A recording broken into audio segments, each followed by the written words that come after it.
সর্বস্তরের সকলের প্রতি সশ্রদ্ধ জয়গুরু, নমস্কার, শুভেচ্ছা, স্বাগতম এবং অভিনন্দন। আমি সুবোধ রায়চৌধুরী, অবসরপ্রাপ্ত সরকারি কর্মকর্তা, পুরো আলোচনা ব্যাপী আপনাদের সাথে আছি। আমার channel, YouTube channel journey with Subodh এর পক্ষ থেকে এবং আমার পক্ষ থেকে সকল স্তরের সকলের প্রতি আমার সশ্রদ্ধ নমস্কার, শুভেচ্ছা, স্বাগতম এবং অভিনন্দন জানিয়ে আজকের সংকলন আমি শুরু করছি। আমার এই ইউটিউব চ্যানেলের মহৎ উদ্দেশ্য প্রাত্যহিক জীবন ঘটনাবলী নিয়ে এবং পৃথিবীর সমস্ত মহাবরেণ্য, মহাজ্ঞানী এবং যারা পৃথিবীতে মানব সেবার জন্য বিভিন্ন বিষয় নিয়ে রিসার্চ করেছেন, আলোচনা করেছেন তাদের জীবনী নিয়ে, এবং ধর্মীয় জ্ঞান, তত্ত্ব ইত্যাদি নিয়ে আমার এই চ্যানেল পরিচালিত হয়। আশা করি এই সংকলনের পুরোটা দেখবেন এবং অন্যকে জানার সুযোগ করে দেবেন। তিনি আজকের আলোচ্য বিষয় পরম প্রেমময়, যাহার শক্তিতে এই বিশ্ব ব্রহ্মাণ্ডের সকল কিছু পরিচালিত হয়। বিশ্ব সৃষ্টিকর্তাকে শত কোটি প্রণাম জানিয়ে আজকের সংকলন শুরু করতেছি। যিনি যেখান থেকে আমার সংকলনে যোগ দিয়েছেন সবার প্রতি আবারও আমার সশ্রদ্ধ নমস্কার এবং শুভেচ্ছা, স্বাগতম। আজকের আলোচ্য সূচিতে থাকবে বিশ্ববরেণ্য মহান গুরু শ্রী শ্রীমৎ স্বামী স্বরূপানন্দ বিষয়ক উপস্থাপনা নিয়ে আমি হাজির হয়েছি। শূন্য থেকে শুরু করে জীবনের প্রতিটি মুহূর্তকে তিনি মানব জীবনের প্রতিটি স্তরে আলোচনা করে গেছেন। তিনি একাধারে ধর্মীয় ঋষি, কবি, সাহিত্যিক, রাজনৈতিক সংগঠক, এমনকি চিকিৎসা বিজ্ঞানেও তিনি পারদর্শী এবং যথেষ্ট অবদান রেখে গেছেন।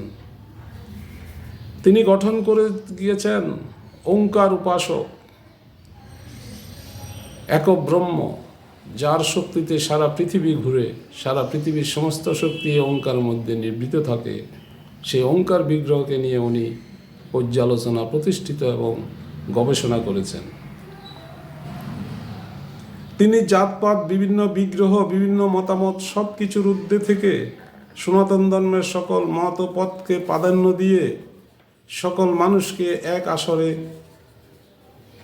এবং এক স্টেজে স্থাপন করার আজীবন চেষ্টা করে গেছেন। আচণ্ডাল, চার বর্ণবাদ সহ সকলকে একই মঞ্চে একই প্রার্থনায় প্রতিষ্ঠিত করার আপ্রাণ চেষ্টা করে গেছেন সারা জীবন। তিনি শূন্য হাতে শুরু করে অনেক ধর্মীয় প্রতিষ্ঠান করে গেছেন, যার মধ্যে আছে ভারতের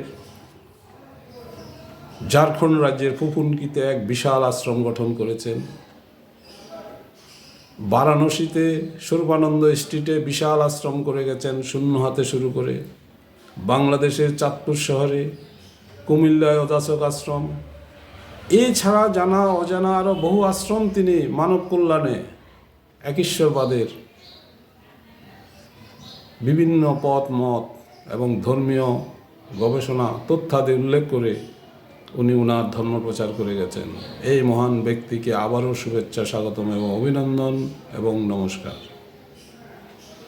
স্বামী স্বরূপানন্দজি প্রত্যেকটা মানুষের জীবনে এমন কোনো বিষয় নেই যাহা উল্লেখ করেননি।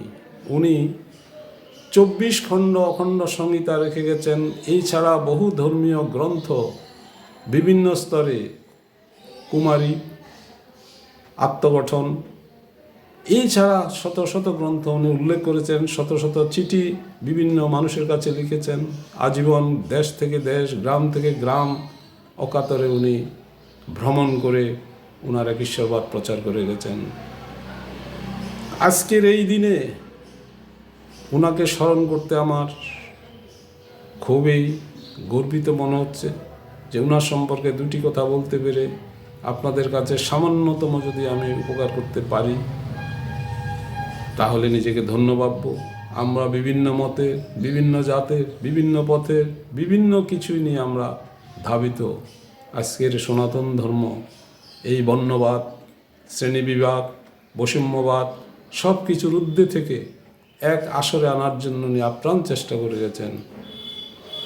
স্বামী স্বরূপানন্দজি উনি সবসময় বলতেন, চরিত্র গঠন আন্দোলন করো,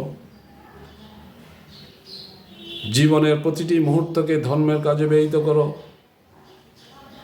স্বাস্থ্য সম্পর্কিতভাবে উনি বলে গেছেন, উনি অভিক্ষু, কারো কাছে হাত পাততেন না। চরম কষ্টে তিনি ঝাড়খণ্ডের পুপুনকি আশ্রমের সেই পাথরের মধ্যে উনি অনেক কিছু বলিয়েছেন, যদি সম্ভব হয় যেই মতের হন না কেন আমরা বিভিন্ন ধর্ম কেন্দ্রে আমরা যাব, হোক সেটা অখণ্ড সঙ্গের হোক, অযাচক আশ্রম হোক,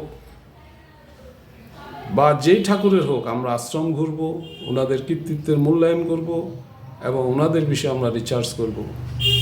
চলুন সবাই এক বাক্যে বলি, এক ব্রহ্ম দ্বিতীয় নাস্তি। একের পূজা সবের পূজা, একের মধ্যে সব পাওয়া যায়। বিভিন্ন মত, বিভিন্ন পথ, বিভিন্ন বর্ণ, ভিন্ন বৈষম্যকে পরিত্যাগ করে চলুন এক পাতাকা তলে আমরা সবাই আসি। হরি ওম। ভালো থাকুন, সুস্থ থাকুন এবং নিজের ও পরিবারের স্বাস্থ্য সুরক্ষা নিশ্চিত করুন। ওম শান্তি, ওম শান্তি, ওম শান্তি। সবাইকে আবারও নমস্কার জানিয়ে এবং শেয়ার কমেন্টের আশা রেখে এখানে শেষ করছি। ভালো থাকুন, সুস্থ থাকুন।